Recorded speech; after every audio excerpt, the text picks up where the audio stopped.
할렐루야. 하나님의 크신 은혜와 우리 주 예수 그리스도의 평강이 오늘 은혜를 사모하는 태연의 모든 성도들과 가정 위에 함께 하시기를 주님의 이름으로 축원합니다. 지금은 환경 오염으로 잘 볼 수는 없지만 과거에는 봄이 되면 작은 새들이 막 하늘을 쏜살같이 날아다니는 걸 본 적이 있으셨을 거예요. 제비인데 강남 갔던 제비가 돌아오고는 했습니다. 지금은 제주도를 가야 볼 수가 있더라고요. 환경 오염 때문에 이제는 서울로는 안 오는 것 같아요. 집집마다 제비들이 둥지를 틀고 알을 낳고 짹짹거리고 부화하면 이제 그것을 보고 신기하다라고 생각했던 기억이 있습니다. 날씨가 추워지면 제비들은 다시 남쪽으로 날아가는데요. 제가 알아보니까 그 강남이 어디냐, 제비들에게 강남 갔던 제비잖아요. 강남이 필리핀이라고 하더라고요. 엄청 먼 비행기로도 뭐 3시간 반 가는 데를 갔다가 다시 돌아오는 겁니다. 그런데 강남 갔던 제비가 다시 돌아오는 것은 내가 뭘 해서가 아니에요. 그냥 자연의 법칙이잖아요. 그런데 내가 무엇인가를 해서 나타난 결과들이 있습니다. 나에게로 돌아오는 결과, 그것을 가리켜서 부메랑 법칙이라고 이야기하는데요. 부메랑 한번 보여드릴게요. 제가 이거 인도네시아에서 사가지고 와서, 인도네시아 바로 옆에 발리니까 호주랑 가깝잖아요. 이 호주 원주민들이 사용하는 그런 무기입니다. 장로님들께도 제가 하나씩 다 드렸던 기억이 있습니다. 근데 이게 던지면 날아가다가 원을 그리고 포물선을 그려서 내 손으로 다시 돌아오거든요.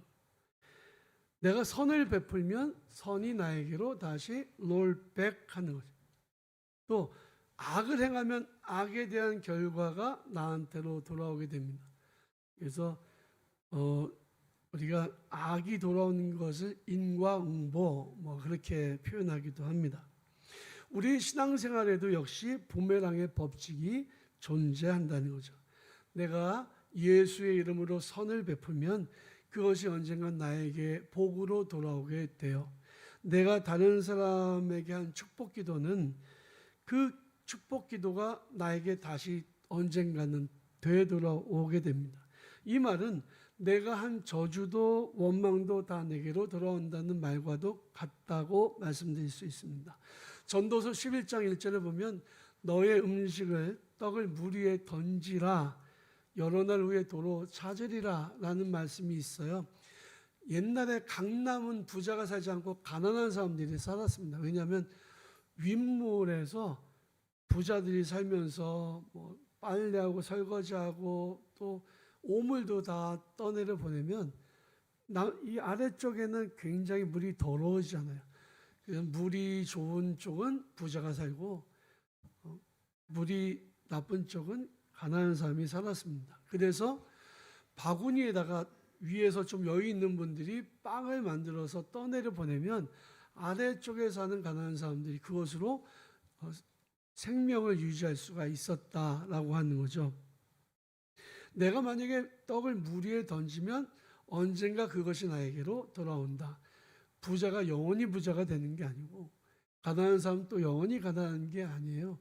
내가 은혜를 베풀 수 있는 자리에 있는 것도 어느 때까지고 또 지나고 나면 그 입장이 역전되기도 합니다.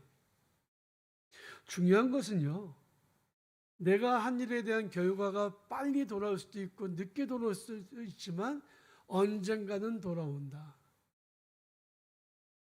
우리가 남을 헤아리거나 비판할 때도 조심해야 됩니다. 왜냐하면 내가 헤아리는 그 헤아림으로 내가 나중에 헤아림을 당하게 되고 내가 비판하는 그 비판으로 내가 또 비판을 당하게 된다는 거죠. 정치인들 보면 과거에 자기가 한 말 때문에 족쇄가 걸리는 경우들을 보지 않습니까? 우리 신앙생활에도 마찬가지. 이 법칙은 그대로 적용됩니다. 내가 한 말과 행위는 다 그대로 내게로 돌아오게 되어 있어요. 내가 한 말과 행동 때문에 결국에 하나님이 그것으로 나를 판단하신다라고 하는 거죠. 하나님은 나의 모든 행위를 다 알고 계시고 또 하나님은 나의 모든 길을 주목하여 보고 계시기 때문에 조심해야 됩니다. 시편 139편 3절에 보면 이런 말씀이 나와요. 나의 모든 길과 내가 눕는 것을 살펴보셨으므로 나의 모든 행위를 익히 하시오니 여호와여 내 혀의 말을 알지 못하시는 것이 하나도 없으십니다. 하나님은 나에 대해서 너무나도 다 잘 알고 계십니다. 그러니까 내가 한 행위에 대해서 하나님은 다 갚으신다는 거죠. 민수기 14장 28절에 보면 하나님께서 이렇게 말씀하세요. 너희 말이 내 귀에 들린 대로 내가 그대로 너에게 행할 것이다. 말도 조심해야 돼요. 그래서 성경은 뭐라 말씀하고 있냐면 너희가 나그네로 있을 때를 두려움으로 지내라 라고 말씀합니다. 왜? 하나님이 내가 하는 말 다 듣고 계시고 내가 하는 모든 행위를 다 알고 계시기 때문에 그게 다 나한테로 돌아오기 때문에 조심해야 된다는 거죠. 우리가 살고 있는 이 시대를 한마디로 정의한다면 어떻게 이야기할 수 있을까요? 사랑이 식어버린 세대, 또 여기서 더 나아가서 공감하지 않는 세대. 누가 기쁜 일이 있으면 같이 정말 기뻐하면서 즐거워해야 되잖아요. 누가 슬픈 일이 있으면 함께 슬퍼해야 되잖아요. 그런데 그런 능력도 감각도 이제 사라져 버렸습니다. 다 이기주의고요. 자기만 알아요. 예수께서 마태복음 11장에 보면 이 시대를 무엇으로 비유했고 이르되 우리가 너희를 향하여 피를 불어도 너희가 춤추지 아니하고 우리가 슬피 울어도 너희가 가슴을 치지 아니하였다 함과 같다 라고 말씀하셨습니다. 그 세대도 역시 공감하지 않는 세대였어요. 근데 지금은 훨씬 더 심해졌습니다. 누가 남이 잘 되면 박수 쳐주고 기뻐해주고 내일처럼 즐거워하고 해야 되는데 아니에요. 그런 능력이 사라졌어요. 그러려고 하지도 않아요. 춤추지 않는 세대고 가슴을 치지 않는 세대. 공감도 없고 감동도 없고 함께 슬퍼하거나 함께 기뻐함도 없는 세대. 왜 그럴까요? 사람들이 너무나 이기적이 계산이 빨라져서 다른 사람들이 잘 되는 것을 보고는 순식간에 계산합니다. 나한테 무슨 이익이 있지? 이익이 안 되면 기뻐하지 않아요. 우리 가족 중에 누가 로또에 당첨됐다. 그러면 그걸 알게 되면 나한테 돌아올 몫이 있으니까 기뻐하겠죠. 근데 나한테 돌아오지 않는 사람이 로또에 당첨됐다. 그러면 굉장히 배 아파할 거 아니겠습니까? 우리가 버려야 될 나쁜 습성이 뭐냐? 질투하는 거. 여러분 한번 질문해 볼게요. 여러분들 질투 한 번도 안 해본 분 손 들어보세요. 굉장히 나쁘신 분들이 누구나 다 질투합니다. 저도 질투해 봤고요. 그리고 또 언제 또 질투할지 몰라요. 남이 잘 되면 왜 이렇게 배가 아픈지 그게 인간의 죄악된 본성이죠. 그런데요, 그 모든 것들도 다 결국엔 누구한테 돌아온다? 나에게 돌아온다. 하나님은 나의 행동을 다 알고 계시고 내가 하는 모든 말도 다 알고 계세요. 그러니까 내가 어떻게 행동하는지는 정말로 중요하다. 사람들 인정받고 싶은 욕구가 있죠. 칭찬받고 싶은 욕구가 있죠. 어떤 심리학자는 말하기를 지구상에 있는 70억의 인구가 매일 밤 칭찬받고자 하는 욕구를 억누르고 잠에 든다. 누가 날 칭찬해 줬으면 좋겠어요. 누가 날 인정해 줬으면 좋겠어. 그런데 칭찬도 안 하고 인정도 안 해. 내가 잘 되면 배 아파해요. 우리 성도들은요, 공감의 기술을 익혀야 돼요. 그래야 복음도 전할 수가 있는 겁니다. 우리가 살고 있는 이 세상 아름답게 변화시켜 나가는데도 이 일은 필수적이에요. 공감 능력을 얻기 위한 첫 번째 방법, 그게 뭐냐? 함께 기뻐하고 함께 우는 겁니다. 로마서 12장 14절 말씀, 15절 말씀 보면 너희를 박해하는 자를 축복하라. 축복하고 저주하지 말라. 즐거워하는 자들과 함께 즐거워하고 우는 자들과 함께 울라라고 말씀하고 있습니다. 즐거워하는 자들 보면서 질투하면 안 되잖아요. 그 사람이 왜 즐거워할까요? 뭔가 잘 됐으니까 즐거워하겠죠. 그런데 우리 기본적으로 가지고 있는 이기심과 질투심 때문에 다른 사람이 잘 되는 거 별로 좋아하지 않아요. 예를 들어서 손흥민이 이번 주간에 해트트릭을 했어요. 해트트릭이 뭐냐면 축구에서 3골을 연달아 한 게임에서 몰아넣는 건데 이거는 정말 축구 선수에게서는 큰 영광이죠. 그 소식을 보고 유튜브에서 골 넣는 걸 보고 와 멋지다 손흥민 그랬어요. 근데 손흥민이 바로 우리 옆집에 사는 어떤 아저씨의 아들이라고 생각해 보십시오. 걔가 잘하면 잘할수록 배가 아파져. 그 인간의 본성이에요. 옆집 아저씨가 아니라 내 친한 친구의 아들이라고 생각해 보십시오. 얼마나 배가 아플까. 마태복음 7장 20절에 보면 예수께서 이렇게 말씀하셨습니다. 사람의 속에서 나오는 것이 사람을 더럽게 한다. 마음에서 나오는 것은 악한 생각, 음란, 도둑질, 살인, 간음, 탐욕, 악독, 속임, 음탕, 질투, 비방과 교만과 우매함이니 이 모든 악한 것이 속에서 나와서 사람을 더럽힌다고 말씀하셨습니다. 질투가 속에서 나오는 거죠. 누가 잘 되면 배 아파하지 마세요. 진심으로 축하해 주시길 바랍니다. 이게 굉장히 희박한 시대에 우리가 살고 있어요. 질투는 자연스러운 걸까요? 악한 것일까요? 악한 것입니다. 내가 질투하는데 나 말리지 마. 질투 자연스러운 거잖아. 아니라 그건 악한 거라는 것을 인식할 수 있어야 돼요. 질투를 극복하기 위해서는 상대방의 마음을 공감하는 게 정말 중요합니다. 여러분, 어떤 사람이 잘 됐어요. 그러면 그 사람이 얼마나 애를 써서 거기까지 올라갔는지를 생각해 보셔야 돼요. 그 사람이 잘 됐다고 무작정 질투하면 안 된다. 그리고 그 사람을 진심을 다해서 축하해 줘야 돼요. 칭찬해 줘야 됩니다. 그 사람이 정말 진심으로 기뻐할 수 있도록 정말 온 마음을 다해서 칭찬해 줄 수 있어야 합니다. 가끔 이렇게 교인들 좋은 일 있잖아요. 그러면 잘 됐네. 뭐 이런 게 아니고 내가 잘 된 것처럼 같이 좋아해 줘요. 그런 마음이 여러분들에게 있어야 됩니다. 그게 천사의 마음이고 아이고 잘됐네. 잘 됐지? 이게 마귀의 마음이죠. 남이 잘 되면 진심으로 축하해 주는 거. 공감하는 거. 그것이 결국엔 내 악한 본성을 이기는 방법이고 그것이 결국엔 나한테로 돌아온다는 것을 기억하시기 바랍니다. 제가 보면 지금 힘이 있고 권력이 있는데요. 남 생각 전혀 안 하는 사람들이 있어요. 제가 만나보니까 그런 사람들이 있더라고요. 그런 분들은 지금은 주변에 힘이 있으니까 권력이 있으니까 사람이 있지만 나중에는 한 명도 없어질 거예요. 외로울 거예요. 왜냐하면 제가 은퇴한 분들을 보니까 그렇더라고요. 아무도 그 사람 곁에 찾아가지 않아요. 남이 어려운 일 당했을 때 정말 같이 위로하고 슬퍼해 줬던 사람 주변에 사람이 있더라고요. 둘째로 정말 우리가 공감하는 데 있어서 중요한 것은 인사하는 겁니다. 여러분 스스로 생각할 때 인사성이 좋은가요? 나쁜가요?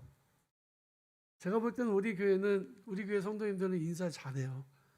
근데 인사를 안 하는 인간들이 있습니다. 제가 이 아파트에서 주민들 만날 때요. 인사하잖아요. 그런데 인사를 안 받으면 얼마나 뻘쭘한지 몰라요. 그분이 인사를 안 받아요. 그래서 그 다음부터 인사를 안 하게 돼요. 사람들이 기본적으로 인사를 안 하는 이유는 다른 사람에 대한 관심이 없거나 너무 부끄러움을 많이 타거나 아니면 다른 사람이 나한테 먼저 인사하기 기다리는 교만한 마음이 있기 때문일 거라고 생각이 듭니다. 그러나 우리 믿는 성도들은요. 부활하신 예수 그리스도를 전하는 사람들이기 때문에 먼저 인사하는 것을 주저하지 말아야 합니다. 그 사람이 인사를 받든 안 받든 저도 참 쉽지는 않아요. 저는 지난번에 인사 안 받은 사람에게 또 어떻게 인사해요? 웃는 얼굴로 인사해야 되는데 웃는 얼굴이 잘 안 돼. 그래도 여러분 복음을 전하려면 인사해야 됩니다. 예수께서 부활하시고 제자들에게 나타나셨어요. 그리고 제자들이 말씀하시기를 너희에게 평화가 있을지어다 라고 말씀하셨습니다. 가장 먼저 하셨던 것이 평화의 인사였어요. 지금 이란이 막 드론을 보내서 이스라엘을 폭격하고 막 이런 일들이 일어나는데 처음에 시작의 발달은 작지는 않았지만 지금 가자 지구에서 일어난 사건 때문이었죠. 근데 점점 커지는 거죠. 그리고 지금 저게 3차 세계대전이 일어날 수도 있다라고 이야기합니다. 사람들은 인사하지 않고 주먹부터 날아가요. 우리 삶에 정말 가장 중요한 것이 인사하는 겁니다. 예외적으로 인사하지 말아야 될 대상이 있다 성경 말씀하고 있는데 요한 2서에 보면 이단들하고는 인사하지 말아요. 왜냐하면 이단들은 우리가 인사하면 이용해 먹어. 그래서 어떻게 해서든지 그들이 잘못된 이단 사상을 집어넣기 위한 수단과 방법으로 사용하기 때문에 그렇습니다. 그러니까 악한 자들하고는 가까이에서는 안 돼요. 하지만 복음을 전해야 될 대상자라고 생각한다면 그 누구라도 우리는 인사해야 합니다. 고린도전서 9장에 보면 사도 바울이 이렇게 말씀해요. 내가 유대인들에겐 유대인처럼 된 것은 아무쪼록 유대인들의 영혼을 얻기 위함이고 헬라 사람들에게 헬라 사람처럼 된 것은 아무쪼록 헬라 사람들의 영혼을 구하기 위함이다.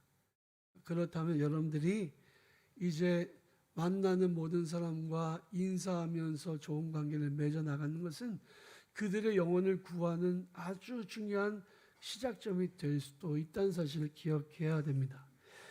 내가 인사하면 그 인사는 또 나에게 돌아오게 되죠.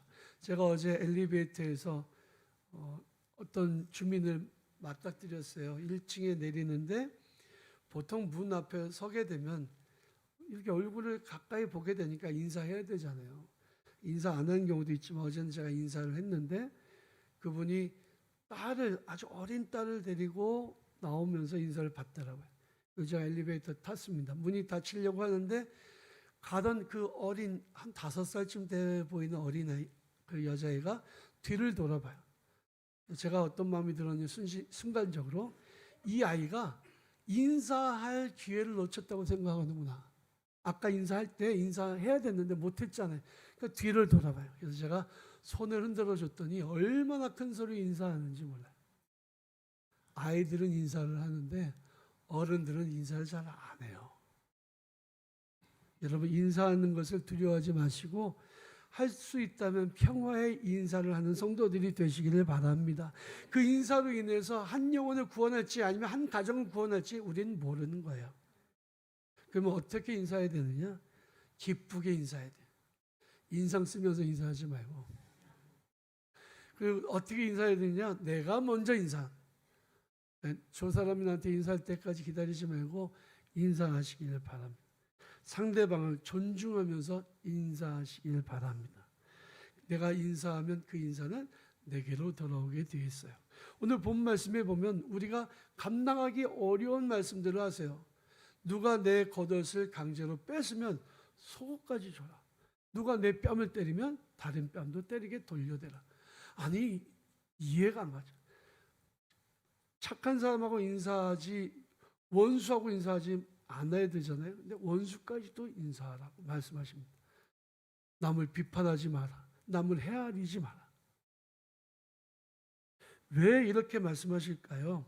그것은 바로 가장 으뜸이 되는 원칙 때문에 그래요. 본문 31절에 보면 이런 말씀이 나옵니다. 남에게 대접받고자 하는 대로 너희도 남을 대접하라. 이게 골든 룰이에요. 성경을 통틀어서 골든 룰 하면 바로 오늘 본문 31절 말씀. 남에게 대접받고자 하는 대로 너희도 남을 대접하라. 누가 어려운 일 당했으면 함께 울어주는 거예요. 장례가 나잖아요. 그러면 성도들이 정말 부득이한 일이 없으면 우리 성도들은요, 가서 위로해 줘야 됩니다. 누가 결혼식이 있거나 축하할 일이 있으면 저 사람 나한테 안 했는데가 아니라 할 수 있는 한 정말 최대한 마음을 다해서 축하해 줄 수 있어야 됩니다. 결국에 내가 낸 축의금이 내게 돌아오는 게 아니고 내가 준 사랑이 언젠가 어떤 방식을 통해서 나에게 돌아와요. 너무 계산적인 세대라 내가 축의금을 10만 원 했는데 내 친구가 5만 원 하면서 남편까지 들어왔다. 이렇게 이렇게 게시판에 올라온 거 본 적이 있어요. 이 친구하고 인연을 끊어야 되냐 말아야 되냐.